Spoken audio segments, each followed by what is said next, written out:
Your most accurate local forecast starts now with meteorologist Brett Thackeray.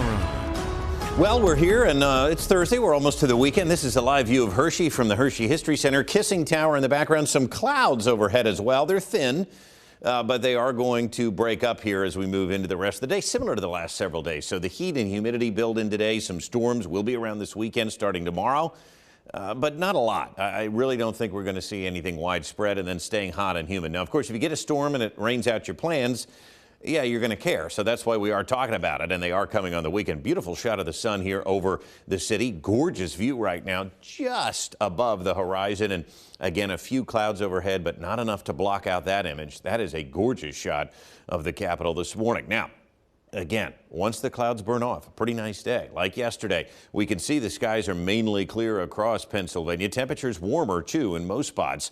Here in the Susquehanna Valley, we're about where we were yesterday in the upper 60s and low 70s, but the north and west, much warmer as they started yesterday in the 50s. We're about even, so no major changes here. Dew points remain healthy, too, getting into the mid to upper 60s. So unfortunately, it's hard to hold that humidity off. It's back today and likely only increasing into tomorrow. Dew points tomorrow will be well into the 70s. So a high of 90 today, hot and humid. Now, we will stay dry. I'm not concerned about any storms today. There's no forcing around. Tonight will be mainly clear and muggy, so probably going to need the air conditioner tonight with temperatures in the 70s. We're in the warm sector, which means we are going to start to heat up. So it's hot, it's humid, but notice how dry it is across the East Coast. There's better activity off to the west, and that's because there's forcing there ahead of a front. And that's what we're going to see here as we move into Friday and the weekend. So where does that leave us? Well, notice the satellite and radar. Let's pull out, and you can see the broad picture here. It is fairly dry, way out ahead of the front. So from the Ohio Valley into the Mid-Atlantic, the Carolinas, up into Pennsylvania and New England, it's quiet. But out in the Midwest, we do see some storms, and that is where we come in as that front gets closer to us tomorrow and Saturday. So evening fishing time, yeah, good night to do that. Lots of sunshine out there.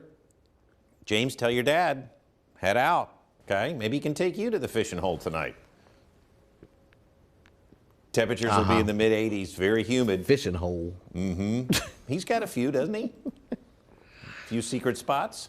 He has plenty. Yeah, and you've never been to one. Just can't get you to go out and cast a line. Got to keep the streak alive.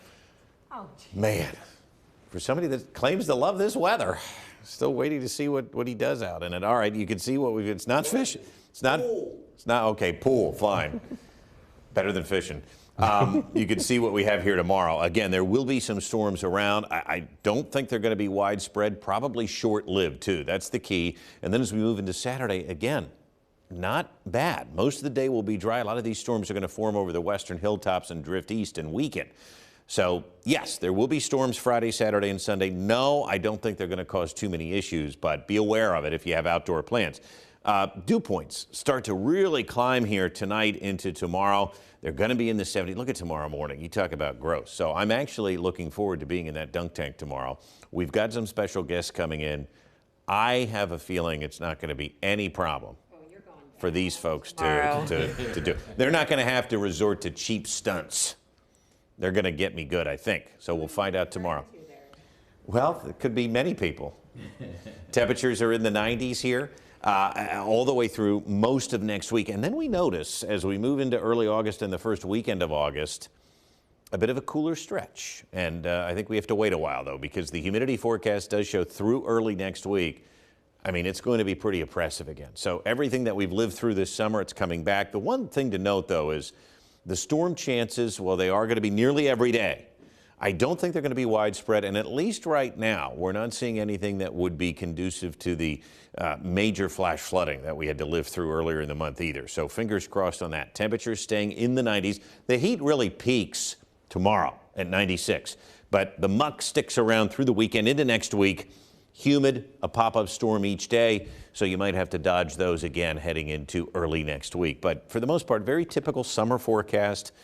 Nothing that I'm seeing raising alarm bells again like the flooding that we had, so that's good news. But, boy, I've enjoyed this week. It's been a nice break. It's been comfortable. And we'll see who shows up tomorrow. It's been fun to see these special guests come in. I'm looking forward to this one. I think everybody will enjoy it. Yeah. You should have seen Coco ran up and pushed the button in the commercial before the segment even started last week. So Coco dunked him. Well, you know what? That sounds like something Coco would do. I know. Coco's a troublemaker. Yep. Yeah, but we had fun. I loved it. All right, let's take a look at the roads this morning.